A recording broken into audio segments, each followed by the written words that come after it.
13 বছর মক্কি জীবনে রাসূলুল্লাহ সাল্লাল্লাহু আলাইহি সাল্লামের দাওয়াতি কাজ করতে গিয়ে কি কি ধরনের মৌলিক কথা হতে পারে এই বিষয়ে আলোচনা করার জন্য আমাকে বলা হয়েছে।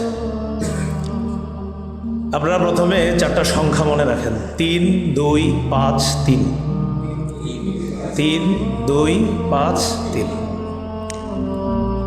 মক্কি জীবন অর্থাৎ রাসূলুল্লাহ সাল্লাল্লাহু আলাইহি সাল্লামের নবুয়ত প্রাপ্তির পর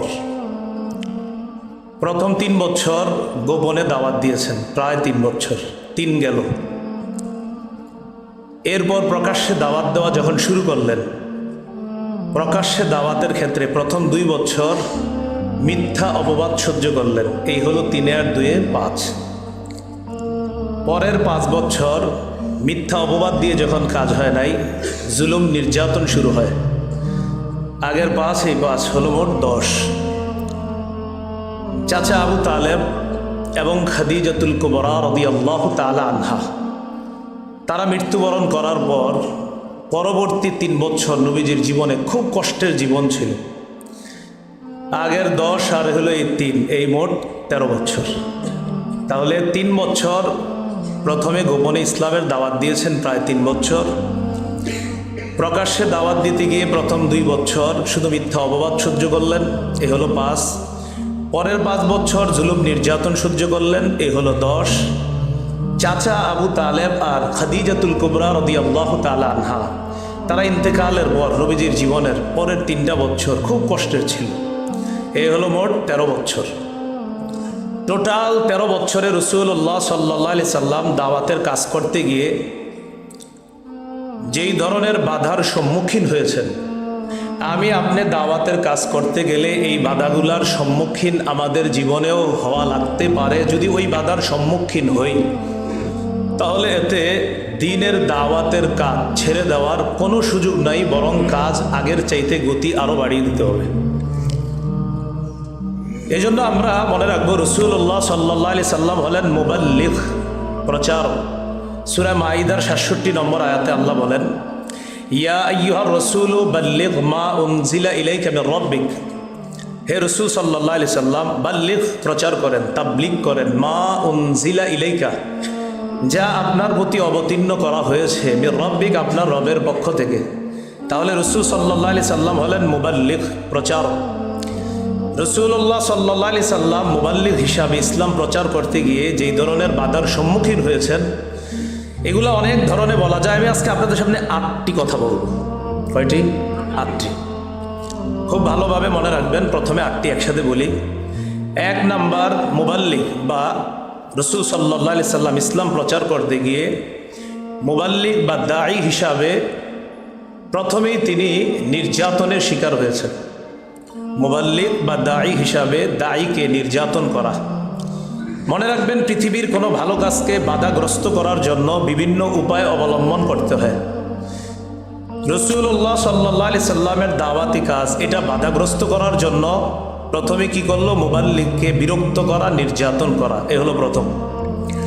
2 নাম্বার, যারা মুবাল্লিগের অনুসারী তাদের উপর জুলুম নির্যাতন। প্রথম, মুবাল্লিগকে জুলুম নির্যাতন করা, দাঈকে জুলুম নির্যাতন করা। 2, দাঈর অনুসারী, মুবাল্লিগের অনুসারী যারা, তাদের উপর জুলুম নির্যাতন করা।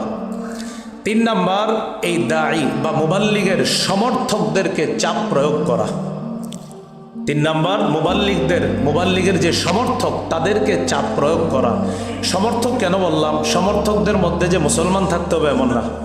সমর্থক যেমন চাচা আবু তালেব, বলবো ইনশাআল্লাহ, এটা হলো 3 নাম্বার। 4 নাম্বার, মিথ্যা অপবাদ দেওয়া দায়ের বিরুদ্ধে। 5 নাম্বার, আন্তর্জাতিক অঙ্গনে ইসলাম প্রচারে বাধা দেওয়া। 6 নাম্বার, মিথ্যা প্রলোভন, লোভ প্রলোভনের মাধ্যমে তার কাজকে বাধাগ্রস্ত করার চেষ্টা করা। 7 নাম্বার, বয়কট করা।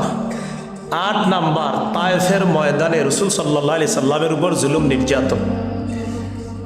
নবুয়তের 13 বছর যদি আমরা শুধু এই 8টা বিষয় নিয়েও পড়াশোনা করি, আপনি দেখবেন যুগের বাণী আটকে রাখতে পারবেন না।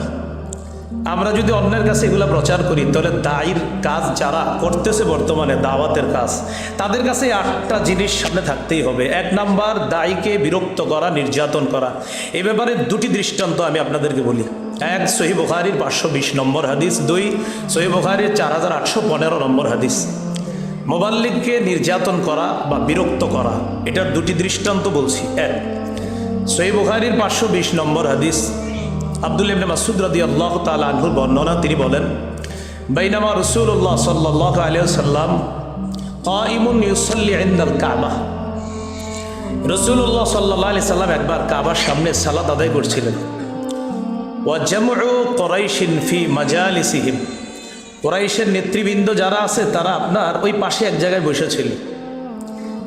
ইয ক্বালা কাইলুম মিনহুম, তাদের থেকে একজন বলল, আলা তানজুরুনা ইলা হাদাল মুরাই, আচ্ছা তোমরা কি দেখতেছো না এই লোকটা আমাদের সামনে এইভাবে তার রবের ইবাদত করে। আইয়ুকুম ইয়াকুমু ইলা জাজুরি আলি ফুলান ফায়ামিদু ইলা ফারসিহা ওয়া দামিহা ওয়া সালাহা ফায়াজিউ বিহি সুম্মা ইউমহিলুহু, তোমাদের মধ্যে কে পারবা অমুক এলাকায় ওট জবাই করার স্থানে যাবা, সেখান থেকে ওটের পায়খানা, রক্ত, নারী ভুড়িগুলা আনবা, আনার পর অপেক্ষায় থাকবা।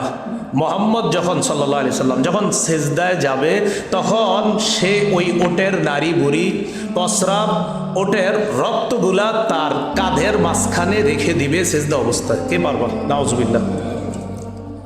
উকবা ইবনে আবি মুআইদ, এক পাপিষ্ঠ, এই ব্যক্তি দাঁড়ায় গেল, নাম মনে রাখবেন উকবা। এই উকবা ইবনে আবি মুআইদ দাঁড়ায় গেছে। সে অমুক এলাকায় গেল, ওটের দাড়ি বুড়ি, রক্ত, নাপাক ইত্যাদিগুলো আনছে। আনার পর অপেক্ষায় আছে। রাসূলুল্লাহ সাল্লাল্লাহু আলাইহি সাল্লাম সিজদায় গেলেন। ওয়াদাহু বাইনা কাতিফাই, তখন সত্যি সত্যি ওই ওটের নারী বুড়ি, রক্ত, প্রস্রাব, পায়খানা, এই নাপাক জিনিসগুলা সিজদা অবস্থায় আমার হাবিবের 2 কাঁধের মাঝখানে রেখে দিচ্ছে। লম্বা আলোচনা এই জায়গায়।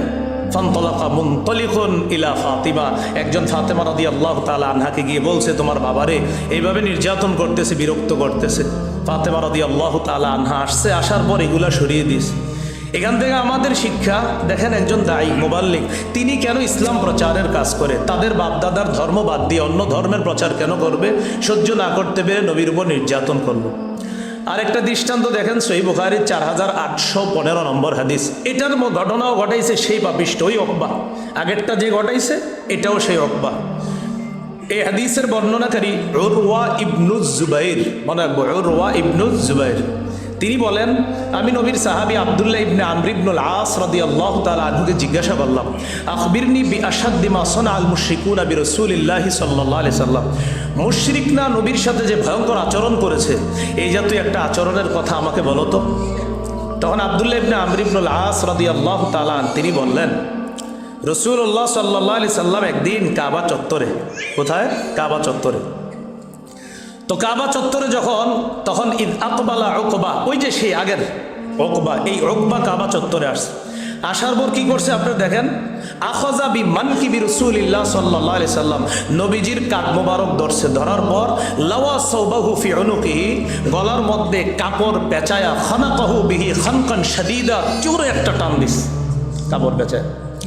এইভাবে টান দেওয়ার পর আবু বকর সিদ্দিক রাদিয়াল্লাহু তাআলা আনহু আসলেন।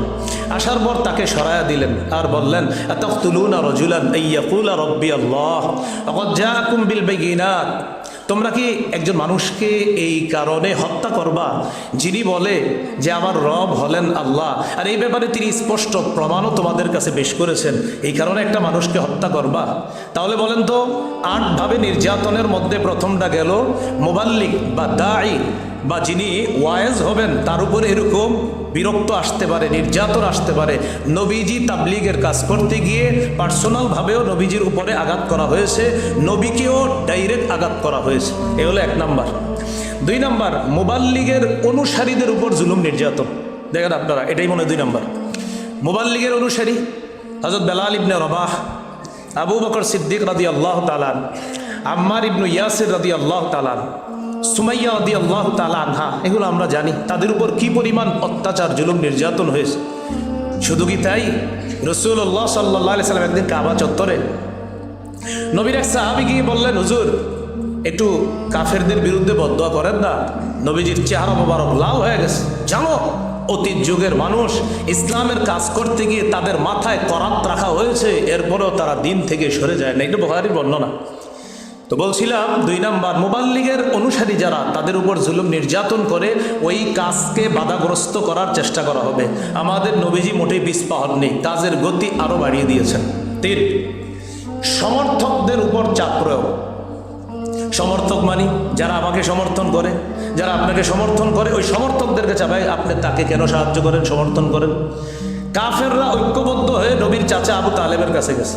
আপনি আপনার ভাতিজাকে এইভাবে সাহায্য সহযোগিতা করতে পারেন না।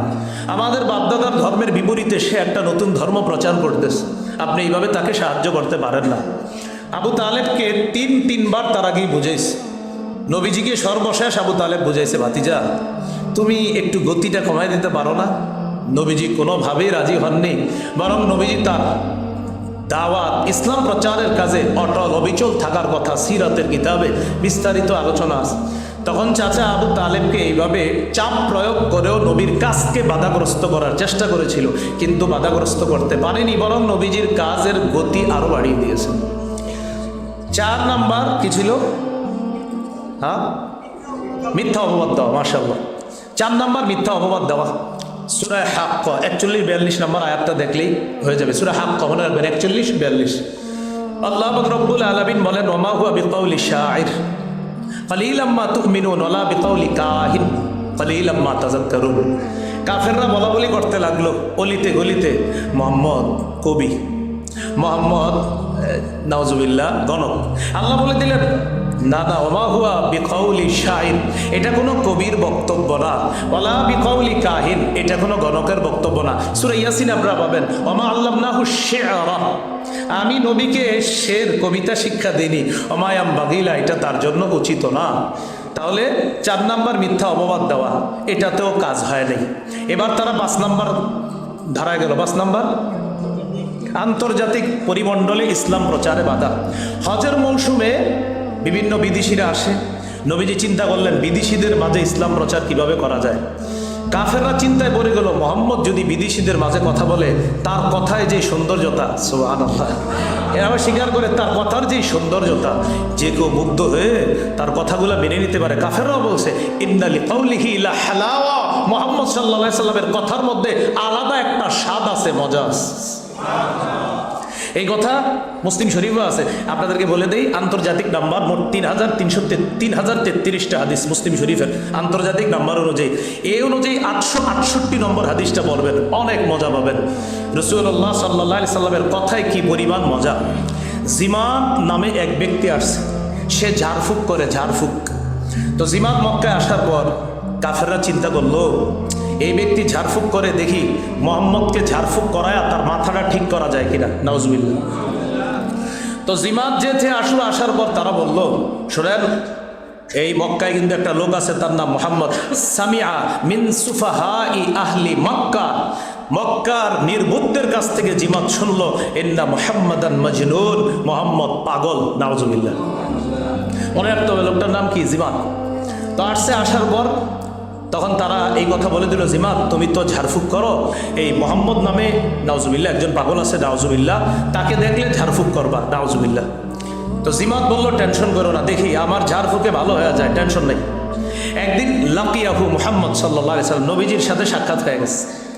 সাক্ষাৎ হওয়ার পর নবীজির বলতেছে, তোমার বিষয়টা আমি জানি, তোমার যে সমস্যা আছে জানি, টেনশন করো না। আমি যদি ঝাড়ফুঁক করি, আমি আশাবাদী আল্লাহ আমার ঝাড়ফুঁকে কাজ করবে। আবার এটাও কয়, আল্লাহ ঝাড়ফুঁকে কাজ করবে, তুমি টেনশন করো না। তো নবীজি কিছু বলতে চাইতেছে, জিমাদ শুনতে চাইতেছে, ঠিক আছে বলো। নবীজি তখন বলা শুরু করলেন, ইন্নাল হামদুলিল্লাহ সুবহানাল্লাহ নাহমাদুহু ওয়া নাস্তাঈনুহু ওয়া নাস্তাগফিরুহু। এতটুকু বইলা নবীজি বললেন, ওয়া আশহাদু আল্লা ইলাহা ইল্লাল্লাহ ওয়া আশহাদু আন্না মুহাম্মাদার রাসূলুল্লাহ। কোন riwayate কম বেশি আছে। নবীজি বললেন, সমস্ত প্রশংসা আল্লাহর, আমরা তার প্রশংসা করি, তার কাছে সাহায্য প্রার্থনা করি, আমরা তার প্রশংসা করি। আমি সাক্ষ্য দিচ্ছি আল্লাহ ছাড়া কোনো ইলাহ নাই, মুহাম্মদ সাল্লাল্লাহু আলাইহি সাল্লাম আল্লাহ রসুল। জিমাদ ঝাড়ফুঁক করতে আসছিল, জিমাদ ঝাড়ফুঁক করতে আসছে। এই কথা বলার পর জিমাদ কয়, থামো থামো থামো থামো। নবীজির বলতেছে, তুমি এক কাজ করো, যে কথাগুলো তুমি বললা, আইদ আলাইয়া কালিমাতিকা হাউলা, এগুলো আবার বলো। ফাআদাহুন্না আলাইহি রাসূলুল্লাহ সাল্লাল্লাহু আলাইহি সাল্লাম সালাসা মাররাত। আমাদের নবীজি কথাগুলো আবার 3 বার বললেন। বলার পর জিমাত তন্ময় হয়ে শুননা নবীজিকে বলতেছে, সামিআতু কাওলাস সাহারা, সামিআতু কাওলাল কাহনা, সামিআতু কাওলাশ শুআরা, ওয়াল্লাহি মা সামিআতু মিসলা কালিমাতিকা হাউলা। আমি গণকের কথা শুনছি, আমি জাদুকরদের কথা শুনছি, আমি কবিদের কথা শুনছি, আল্লাহর কসম তোমার এই কথাগুলোর মতো এমন তথ্যবহুল আর অর্থবোধক কথা আমার জীবনে আমি শুনিনি। ওখানে আছে লাকাদ বালাগনা নাউসাল বাহরি, নাউসাল বাহরি, তোমার কথাগুলো সমুদ্রের গভীরে গিয়ে পৌঁছে গিয়েছে, তোমার কথার এত সুন্দর অর্থ। এবার দেখেন জিবাত কি কয়, হাত ইয়াদাক, তোমার হাতটা দাও, উবাইয়াকা আলাল ইসলাম, কি ঝাড়ফুঁক করবো এই মুহূর্তে মুসলমান হয়ে যাবে। নবীজিরে পাগল বইলা দেখে না, এত কাজ হয় না। তো আন্তর্জাতিক পরিমণ্ডলে নবীর কথা যদি তারা শোনে ঝামেলা, তখন তারা বৈঠক করলো। হ্যাঁ, নির্ধারিত সময় আছে যাবো, তখন তারা বৈঠক, আমি সময়ের মধ্যে ইনশাল্লাহ শেষ করে দিব, ভাবছি নিচ্ছি আসলে। হ্যাঁ, তো রাসূলুল্লাহ সাল্লাল্লাহু আলাইহি ওয়াসাল্লাম আন্তর্জাতিক পরিমণ্ডলের জন্য ইসলাম প্রচার করতে না পারে কাফেররা, তারা একটা বৈঠক করলো। তো হ্যাঁ, আপনার ভাই কেন যে এই বিষয় দিল, এই জন্য তো একটু বেশি বলতে হইতেছে। রাসূলুল্লাহ সাল্লাল্লাহু আলাইহি সাল্লামের কাজকে বাধাগ্রস্ত করার জন্য, আন্তর্জাতিক পরিমণ্ডলের জন্য কাজ করতে না পারে, তারা একটা মিটিং করলো, পরামর্শ করলো। সভাপতি নির্ধারণ করা হলো ওলীদ ইবনে মুগীরাকে। সবার মধ্যে আলোচনা হলো যে কিভাবে বাধা দেওয়া যায়। তখন মক্কার সবাই বলল, আমরা তাকে পাগল বলে প্রচার করব। ওলীদ ইবনে মুগীরা কি জবাব দেয়, তোমরা আন্দাজ এগুলো বইলো না, মুহাম্মদের কথা শুনলে মনে হয় না সে পাগল। তাহলে ঠিক আছে, আমরা তাকে কবি বলবো। ধর আমি নিজেই কবি, ওর কথায় কোনো কবিদের গন্ধ পাওয়া যায় না, এটা অন্য কথা। তাহলে গণক বলবো, আমি পৃথিবী সফর করছি, গণকদের সাথে ওঠা বসা আছে আমার, মুহাম্মদের কথায় গণকের কোনো গন্ধ পাওয়া যায় না। তাহলে জাদুকর বলি, আরে তোর জাদুকরদেরকে আমি কত দেখছি, তার কথায় জাদুকরেরও কোনো গন্ধ পাওয়া যায় না। তখন সবাই বলে, আমরা কি করতে পারি আপনি বলেন। কি যে বলি, এই তখন ওলীদ ইবনে মুগীরা বলেছিল, ইন্না লিকাউলিহি লাহলাওয়া, মুহাম্মদ সাল্লাল্লাহু আলাইহি সাল্লামের কথার মধ্যে আলাদা একটা মিষ্টতা আছে, আলাদা একটা সৌন্দর্যতা আছে, তার কথা যে শুনবে তারই মজা লাগবে। তো যাই হোক, আমি মুরব্বী মানুষ, তোমাদেরকে একটা পরামর্শ দেই, যা কিছু বলো আর না বলো, এইগুলা বইলা টইলা লাভ নাই। খালি এটা বইলো সে জাদুকর, এটাই খালি বইলো, আর কিছু দরকার নাই, খালি বলবা জাদুকর। এইভাবে আন্তর্জাতিক পরিমণ্ডলে নবী যেন ইসলাম প্রচার করতে না পারে বাধা দেওয়া হয়েছে। পরের ইতিহাস সবার যারা আসছে, আসার পর সবাই বলে একজন জাদুঘর আছে, যায় না, সবাইকে তাহলে তো যাইতে হয়, দেখতে হয়। হ্যাঁ, আর নাসু হারিসুন ফিমা মুনিআ, মানুষকে যে বিষয় নিষিদ্ধ করা হয় এটাতে মানুষ আগ্রহী হয়ে ওঠে। তখন যারাই যায় নবীর তেলাওয়াত শোনে, কোরআন শোনে, সবাই মুগ্ধ হয়। কোরআন আলাদা এক আকর্ষণ, যারা শোনে মুগ্ধ হয়, দলে দলে মুসলমানদের সংখ্যাও বাড়তে থাকে। 5 গেল। 6 নম্বর, লোভ প্রলোভনের মাধ্যমে। যে মুহাম্মদের কাজ তো বাধা দেওয়া যাচ্ছে না, লোভ প্রলোভনের মাধ্যমে দেখি বাধা দেওয়া যায় কিনা। কি করা যায়? কয়েকজনকে মুহাম্মদের কাছে পাঠাই। কাকে পাঠানো যায়? নামটা মনে রাখবেন, উতবা ইবনে রবিআ। উতবা, আগেরটা কিন্তু উকবা কফ দিয়ে, আর এটা হলো তা দিয়ে, উতবা ইবনে রবিআ। আগেরটা কফ দিয়ে, উকবা ইবনে আবি মুআইদ, বুঝে জালেম। আর এটা হলো উতবা তা দিয়ে, উতবা ইবনে রবিআ নবীজির কাছে গেছে। খুব ভালো করে মনে রাখবেন। আজকে আপনাদেরকে পুরস্কৃত করা হবে মনে হয় সিরাত ইবনে হিশাম, না শুনলাম এই সিরাত ইবনে হিশামের মধ্যে আসছে উতবা ইবনে রবিআ গেছে নবীজির কাছে। যাওয়ার পরে কয়, ভাতিজা তুমি তো মাশাআল্লাহ অনেক ভালো মানুষ, তোমার বংশী সব কিছু বলার পর তোমার কিছু কথা বলতে আসছিল। কি কথা বলেন চাচা? বলতেছে 4টা প্রস্তাব তোমাকে আমি, প্রথমে 3টা প্রস্তাব দিব, 3টা না মানলে 4টা দিব। মোট কয়টা? 4টা। প্রথম 3টা না মানলে 4টা। খুব মনে রাখবেন। 1, ইন কুনতা তুরিদু বিমা জিতা বিহি মিন হাদাল আমরি মালান জামা'না লাকা মালা। তুমি যে মিশন নিয়ে নামছো, এই মিশনের উদ্দেশ্য যদি সম্পদ হয়, আমাদেরকে বলো, তোমাকে আমরা প্রচুর সম্পদ জমা করে মালিক বানায় দিই। 1, 2, ওয়াইন কুনতা তুরিদু বিহি শারাফা, তুমি যদি পদমর্যাদা চাও আমাদের মধ্যে বলো, সওয়াদ না খা, আমরা তোমাকে আমাদের এই বিভিন্ন বৈঠকের প্রধান বানিয়ে দিব, তোমার কথা ছাড়া আমরা কোনো সিদ্ধান্ত নিব না। 3, ওয়াইন কুনতা তুরিদু বিহি মুলকা, তুমি যদি রাজত্ব চাও, মাল্লাক নাকা, তোমাকে আমরা রাজা বানায় দিই, বলো তুমি। এই 3টা যদি তুমি না মানো, তাহলে বলো তোমার মাথায় কোনো সমস্যা আছে কিনা, আমরা তোমার জন্য ডাক্তার দেখি। ওখানে আছে, হ্যাঁ, নাতলুবুল তিব্বা, তোমার জন্য ঔষধ আমরা ব্যবস্থা করি, যদি 3টা না মানো। কারণ এই 3টা তুমি না মানো, এটা তো কোনো সুস্থ মস্তিষ্কের মানুষ এটা না করতে পারে না, তুমি কেমনে ভাতিজা এগুলো না করবা? তাহলে চতুর্থ নাম্বার হলো ওগুলা না মানলে তোমার চিকিৎসার ব্যবস্থা করি। এটা বইলা উতবা উঠে যাবে, বলতেছে কাকা আপনার কথা শেষ, আপনার কথা শেষ। সিরাত ইবনে হিশামে আছে আফারগতা, আপনি কথা বলা শেষ হয়েছে কাকা? হ্যাঁ শেষ। এবার নবীজি হামিম আস-সাজদা, একটু সুবহানাল্লাহ বলি।